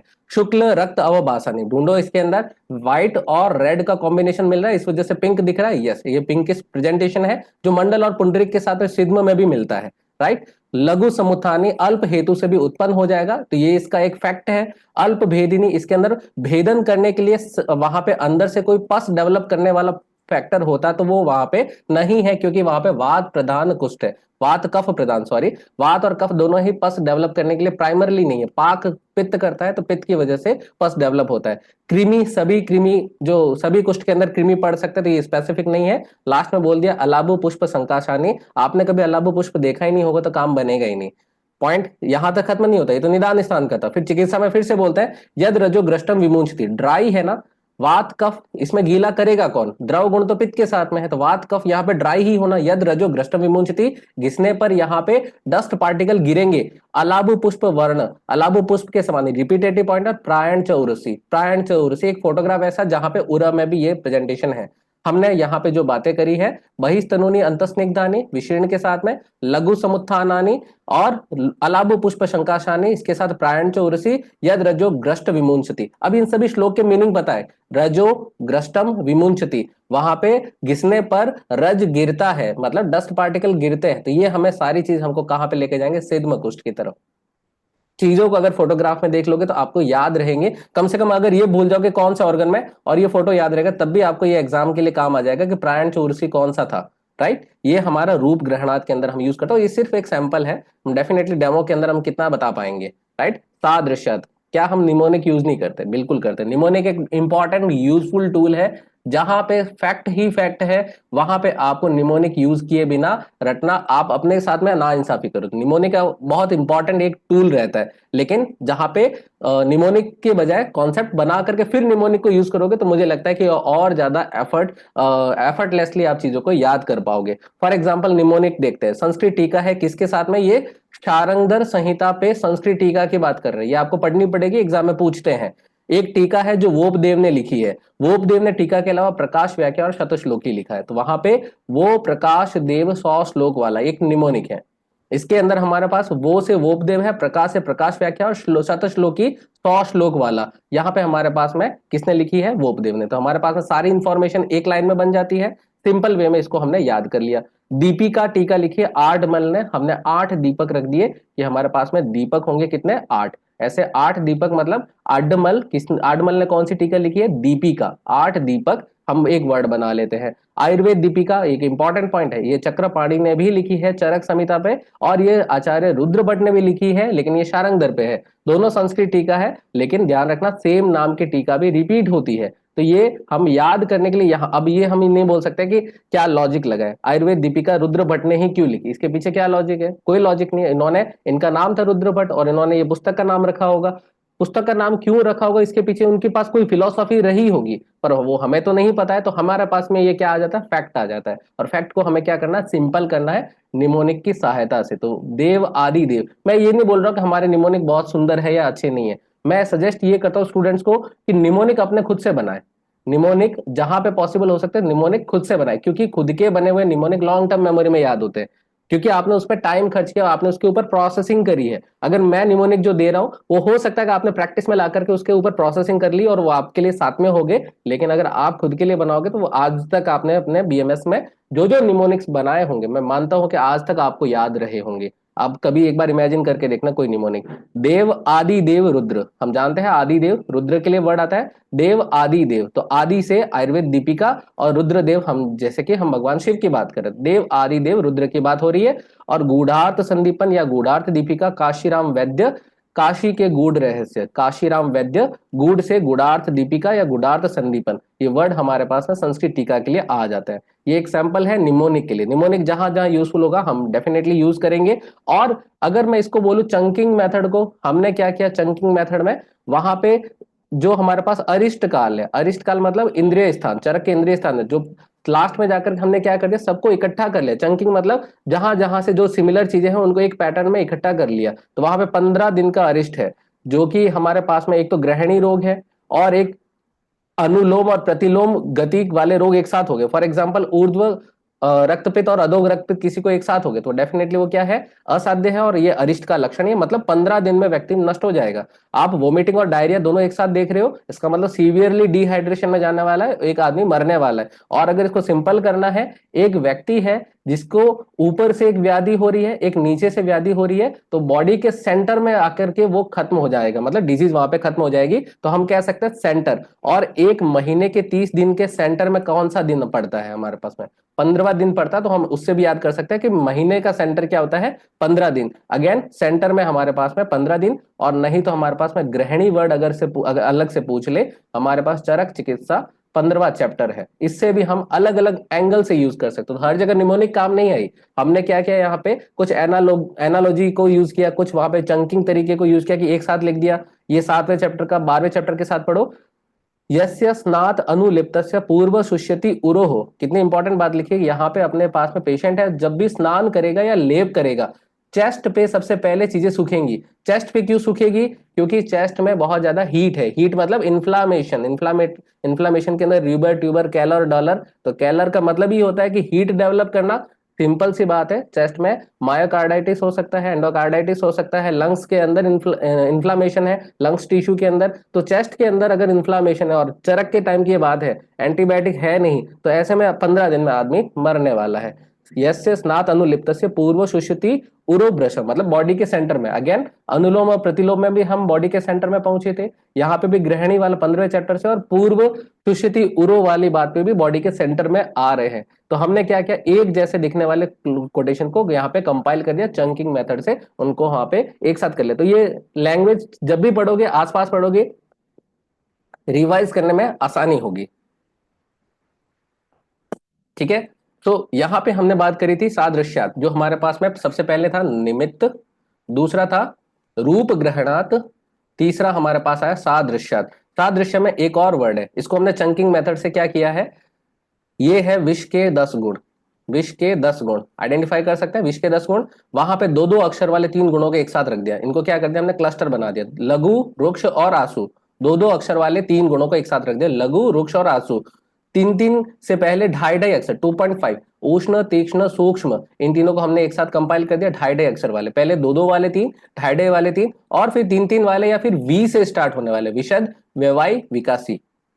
भूल के बताओ, लघु, रुक्ष, आशु, उष्ण, तीक्ष्ण, सूक्ष्म, विशद, व्यवाई, विकासी, और लास्ट में वर्ड लिख दिया अ मतलब आचार्य चरक लिखेंगे अव्यक्त, आचार्य शुशुल लिखेंगे अपाके, और इन दोनों को एक साथ याद कर लेंगे तो वहां पे वाग्भट का भी बात आ जाएगी। तो हमने यहाँ पे क्या कर दिया, इनको कंपाइल कर दिया जो आसपास पॉसिबल थे। ये सीक्वेंस चरक ने नहीं लिखा, ये हमने इस तरीके से लिख दिया कि आपको ये 10 नाम याद करने के लिए कोई निमोनिक नहीं लगाना पड़ा, लेकिन एक पैटर्न को फॉलो करके आपने इन चीजों को इजी वे में याद कर लिया। दिस इज द वे कि आप हर चीज के लिए निमोनिक, क्योंकि निमोनिक भी तो याद करनी पड़ती है ना वहां पे, तो इजी करने की कोशिश करनी चाहिए। और डेफिनेटली हमारे पास में इनके अगर कंपैरिजन में जाएंगे तो हमने हर गुणों को क्या किया है, चरक सुश्रुत को पैरेलल लेके चलने की कोशिश की है कि चरक ने लघु गुण के लिए क्या बोला है, सुश्रुत ने क्या बोला है, देन चरक ने इसके लिए रुक्ष के लिए क्या बोला है। डेफिनेटली मैं यहाँ पे नहीं पढ़ाने वाला हूं, जस्ट बताना चाह रहा हूं कि हमने ये सिर्फ विष के लिए नहीं किया। आप 3 दिन का डेमो फ्री ट्रायल लो और पूरे सिलेबस को खंगाल दो कि कहाँ कहाँ पे मेरे को ढूंढना है। सब जगह पे जा करके आप एक बार देख लो,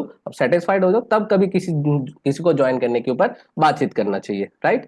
एक और सविपर्याय के ऊपर पॉइंट आता है, सविपर्याय चौथा पॉइंट है, निमित्त रूप ग्रहणात सादृश्यात सविपर्यात। विपर्याय मतलब अपोजिट, डिफरेंसेस। तो हमने डिफरेंसेस को डिकोड किया है टेबल फॉर्म में। इसको अगर देखें, कंपैरिजन मैट्रिक्स मेथड का मतलब टेबुलर फॉर्म में, हर चीज को हम टेबल फॉर्म में लेते हैं। चरक सूत्र 9 में भी हमारे पास में क्या आते हैं, चतुष्पाद के अंदर औषध के गुण आते हैं, औषध के गुण आते हैं, और अष्टांग हृदय सूत्र में भी औषध के गुण आते हैं। डेफिनेटली 4 4 गुण है चतुष्पाद के अंदर, हर गुण के 4 प्रॉपर्टीज है। तो डेफिनेटली वहां पे चरक में आते हैं बहुता, योग्यत्वम, अनेक विध कल्पना और संपत, राइट। मीनिंग समझा देंगे, लेकिन पॉइंट यहाँ पे है, वाग्भट में जाएंगे तो वहां पे बहुगुणम, योग्यम, बहुकल्पम, संपन्नम, ये तीनों point as it is same है। योग्यत्व मतलब उसके अंदर पोटेंशियल होनी चाहिए, योग्यत्व मतलब हो गया। अनेक विध कल्पना, उसके मल्टीपल फॉर्मुलेशंस बन सकते हैं, स्वर, स्क्वात, कल्प, जो सेकेंडरी फॉर्मुलेशन में अवलेह, घृत, तेल, ऐसे अनेक कल्पनाएं। तो बहुकल्पम मीनिंगफुली सेम है। संपत मतलब वहां के जो उसकी जो रस, वीर्य, रस, गुण, वीर्य, विपाक आदि जो उसके अंदर प्रॉपर्टीज है वो पूरे अंदर होनी। पोटेंशियल मतलब कारमुकता होनी चाहिए। अब ये मान लीजिए कि हमारे पास में गुरुचि तो बहुत अच्छी है, लेकिन हमारे पास में काम क्या करना था, उसका गुरुचि का काम था कि वहां पे ब्रंगन करना। तो गुरुचि प्राइमरली ब्रंगन नहीं करती, रसायन जरूरी है लेकिन प्राइमरली ब्रंगन नहीं करती। तो पॉइंट क्या है यहाँ पे, संपत होना भी एक अलग प्रॉपर्टी है, अनेकविध कल्पना, योग्यत्व। लेकिन ये मैं इस वाले वर्ड में मिमिक कर रहा है लेकिन अलग है। बहुता मतलब चरक बोलते हैं कि ये हर दुकान पे मिलेगा, ये साउथ में भी मिलेगा, ये नॉर्थ में भी मिलेगा, ये वेस्ट में भी मिलेगा, ये अमेरिका में भी मिलेगा। पॉइंट क्या है, बहुतायात में मिलना। तो चरक का जो औषध का गुण है वो बहुता, जबकि अष्टांग हृदय क्या बोलते हैं, बहुगुणम, मल्टीपल प्रॉपर्टीज वाला। ये eight the same time anti pyretic, anti inflammatory, anti cancerous, anti diabetic, multiple properties वाला होना। तो यहाँ पे आचार्य ने तो अपने अपने तरीके से बेस्ट लिख दिया। हमने क्या बोला, बहुता बहुता वहां पे सेम है। अगर एग्जाम में अगर आपको ऐसा ऑप्शन नहीं, देख वाग्भट के अनुसार प्रश्न पूछा है, ऑप्शन में बहुता भी है ऑप्शन में और बहुगुणम भी है, तब कहाँ जाओगे, तब आपने जो बहु वर्ड यूज किया वहां पे बहु आपके आकर के हेल्प नहीं करने वाली है, राइट। इस पॉइंट को समझना कि आप मिमिक करते हुए वर्ड्स के मीनिंग अगर कैच कर लोगे तो वहां पे आपकी चीजें ज्यादा सॉर्टेड हो जाएगी। सविपर्यात मतलब हमने जो डिफरेंसेस है उनको पैरेलल ले लिया है, तो अब आपको चरक और वाग्भट को अलग अलग नहीं खोदना पड़ेगा, वहां पे अलग अलग मेहनत नहीं करना पड़ेगा। इवन जब वाग्भट पे जाओगे तो रिवीजन अलग होगा, राइट, रिवीजन होगा। सत्व अनुबंधात, ये तो प्रत्यक्ष का सब क्या बोलेंगे इंपॉर्टेंट फैक्टर है।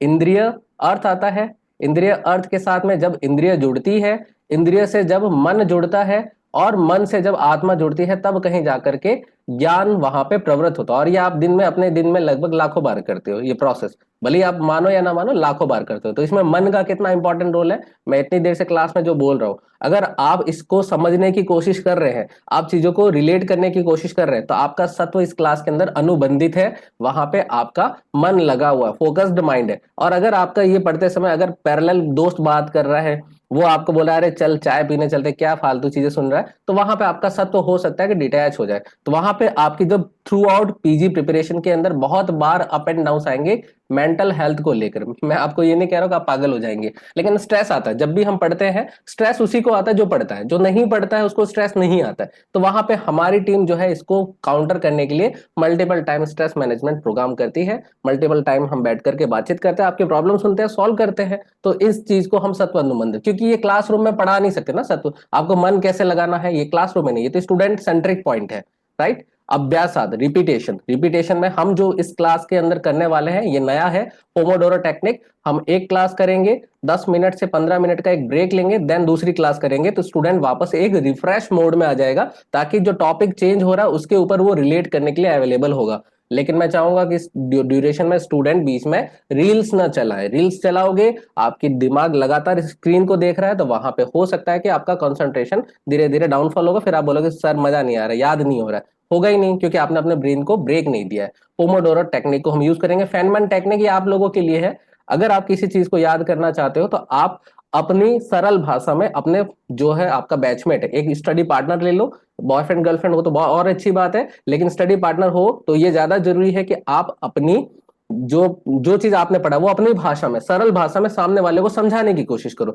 तो इसमें आप कहीं ना कहीं अटकोगे, रिवाइज करो, फिर से समझाओ, चीजें क्या हो जाएंगी आपके अंदर, वो रिपीटेशन के थ्रू, अभ्यास के थ्रू सॉल्व हो जाएगी, आप चीजें लॉन्ग टर्म तक मेमोराइज कर पाओगे। और spaced repetition with active recall, ये आपको हम क्लासरूम के अंदर बार बार टेस्ट लेंगे, तो इसमें स्पेस्ड रिपीटेशन होंगे। राउंड 1 टेस्ट, राउंड 2, 7 राउंड है टोटल। तो बार बार इतने बार टेस्ट ले लेंगे कि आपके बार बार अभ्यास में चीजें ऑटोमेटिकली आ जाने वाली है, राइट। ज्ञान योगा, यही तो वो मेन पॉइंट है जिसके ऊपर हम रिलाई करते हैं कि चीजों को समझो। और इवन हमारा तो मोटिव है लेट्स लर्निंग लॉजिकली। बेसिकली अगर हम डॉक्टर हैं तो वहां पे डॉक्टर की तरह पढ़े, ना कि हम आर्ट स्टूडेंट की तरह पढ़े, राइट। तो चीजों को अंडरस्टैंड करना, कॉन्सेप्ट बेस्ड लर्निंग करना, उसके ऊपर अगर बातचीत करें तो मन के विषय किसको नहीं पता है, सबको पता है। मैं चाहूंगा कि माइक ऑन करके मन के विषय स्टूडेंट को बताने का मौका मिलना चाहिए।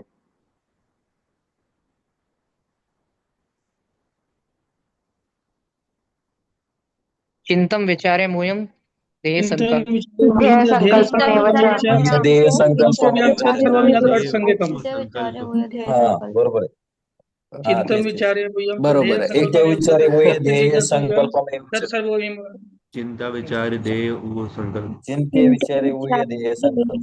विचारे ओके ध्येयं ओके, संकल्पमेव च यत् हा किंचित मनसो जिनके विचारे वय ध्येय तत्सर्वमेव संकल्पमेव च. संगीतम। माइक अब माइक क्लोज कर सकते हैं। मैं मानता हूँ स्टूडेंट को बहुत सारी चीजें पता है यहाँ पे, तो क्या यहाँ पे जो मन के विषय है हम गिन लेते हैं, 5 है, ठीक है। चिंत्यम विचारम उयम ध्येयम संकल्पमेव च, आपने बहुत सही पॉइंट वहां पे बताया है। पॉइंट क्या है, चिंत्यम क्या है, विचारम क्या है, उयम क्या है, ध्येयम क्या है, संकल्पमेव, ये चीजें हमने श्लोक के माध्यम से याद की। लेकिन आपको मैं बताऊं, आप अपने जब पेपर दोगे 120 क्वेश्चन को फॉलो करोगे, 120 क्वेश्चन को सॉल्व करोगे, हर क्वेश्चन के ऊपर आप पूरा प्रोसेस फॉलो करोगे। Can you believe that? यहाँ पे हमारे पास में अगर एक थॉट प्रोसेस आता है, मतलब एक क्वेश्चन सामने आता है, तो हम वहां पे क्या जाएंगे, क्रिटिकल एनालिसिस करने जाएंगे। इसको हम बोलेंगे विचारम। तो चिंतन मीन्स थॉट आना। आपको अगर मैं बोलूं आइसक्रीम खाओगे कि नहीं खाओगे, तो डेफिनेटली ये अभी तो बोलोगे सर ठीक है आप खिला रहे तो क्यों नहीं खाएंगे। आपको अगर मान लो कि पेट भरा खाना खाया हो सब, तो वहां पे आपको अगर आइसक्रीम ऑफर करते तो आप क्या करोगे, विचार करोगे। एक थॉट आया दिमाग में, दिमाग अब क्या कर रहा है, थॉट को प्रोसेस करता है, क्रिटिकल एनालिसिस में लेके जाता है कि ये आइसक्रीम खाने वाला चीज मेरे पास में आया है, इसको एनालाइज करते हैं, राइट। देन इसके ऊपर ऊहियम, ऊहियम को हम कह सकते हैं कि फ्यूचर पॉसिबिलिटीज क्या क्या है। आइसक्रीम खाने से मजा आएगा, बहुत बढ़िया बात है। जुकाम हो सकता है तो ठीक है, हमारे पास सीतोपलादी पड़ा है, हम काउंटर कर लेंगे। अगर वहां पे आइसक्रीम को फ्रिज में रख देंगे तो शाम को हम डेजर्ट के रूप में वहां पे यूज कर सकते हैं। तो सिंपली हम इसके क्या कहते हैं, डिफरेंट पॉसिबिलिटीज, ये आप 4 ऑप्शन के साथ में ABCD के अंदर भी जाते हो, वहां पे भी ये चीज फॉलो करते हो। देन आपका एक ध्येय बनता है, ध्येय का मतलब है ध्यान लगाना, ध्यान मतलब फोकस्ड माइंड की तरफ लेके जाना। आपका एक सॉफ्ट कॉर्नर बनता है पर्टिकुलर एक ऑप्शन की तरफ, या आइसक्रीम खाएंगे कि नहीं खाएंगे या बाद में खाएंगे। एक सॉफ्ट कॉर्नर के बाद में आपका एक संकल्प लिया जाता है, दैट इज द डिसीजन, या फिर आप जो एक्शन लेते हैं, बेसिकली डिसीजन मेकिंग पॉइंट है। चिंत्यम विचारम ऊह्यम ध्येयम संकल्प में, ये आप हर प्रश्न के ऊपर फॉलो करने वाले हो। और सबसे ज्यादा टाइम टेकिंग पता है कौन से पार्ट है? अगर आपको चीज पहले से पता नहीं है तो ये चीज आपके सबसे ज्यादा टाइम लेती है, विचार्यम और ऊह्यम। आप मुझे मन के अगर 4 कर्म अगर वहां पे रिकॉल करके बताओगे तो वहां पे 4 कर्म है, विचार, ऊह्य, स्वस्य निग्रह और इंद्रिय अभिग्रह।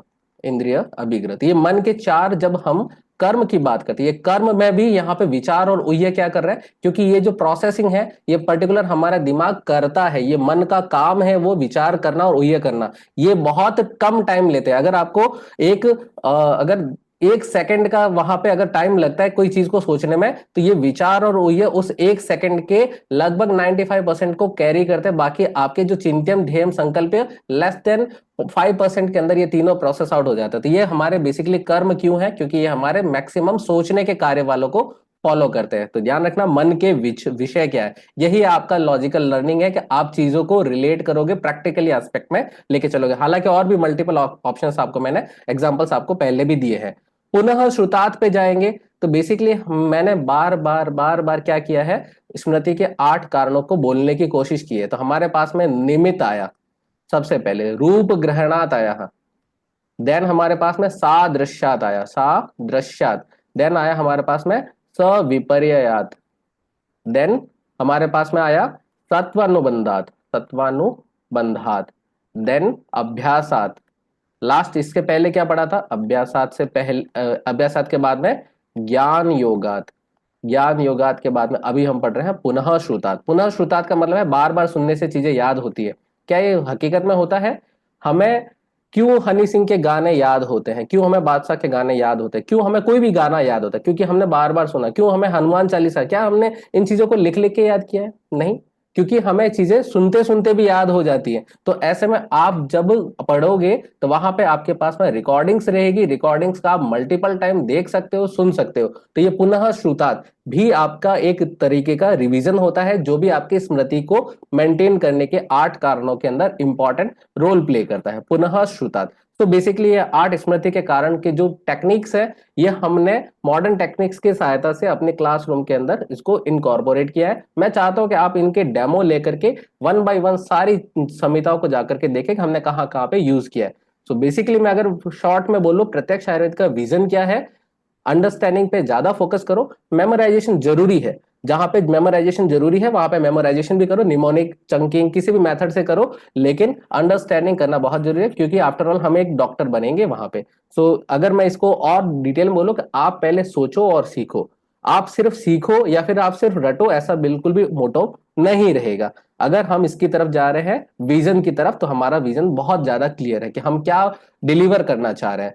2025 की अप्रैल की पहली तारीख, कल की तारीख में अगर बात करूं, कल की तारीख में एनसीआईएसएम ने एक मीटिंग करी है 1 अप्रैल 2025 में। उन्होंने पता है क्या डाला है, NCISM has introduced DM course, Doctorate of Medicine, a 3-year super specialty program in Ayurveda. These programs are introduced with the intention to produce highly skilled specialist practitioner in the respective fields, to design the effective program structure and to achieve the program objective of meeting of experts is convened on 1 April. Simple सी बात है, जब NCISM आपको DM बनाने के लिए जा रही है तो आपसे वो क्या उम्मीद करेगी? उन्होंने क्लियरली लिखा है कि वहां पे हमें क्या चाहिए, highly skilled specialist. Highly skilled चाहिए कि आपको हाईली स्लोक वाले स्पेशलिस्ट चाहिए। प्रैक्टिशनर चाहिए उनको, वहां पे उनको श्लोकधारी संस्कृत के विद्वान नहीं चाहिए। समझ जाना एनसीएसएम किसको आगे जाकर के मौका ज्यादा देने वाले हैं। सो बेसिकली अगर मैं बात करूं what is the strategy of प्रत्यक्ष आयुर्वेदा, हम कोर्स के ऊपर लेके जा रहे हैं, तो इसको हम पार्ट 2 में कवर करने की कोशिश करते हैं।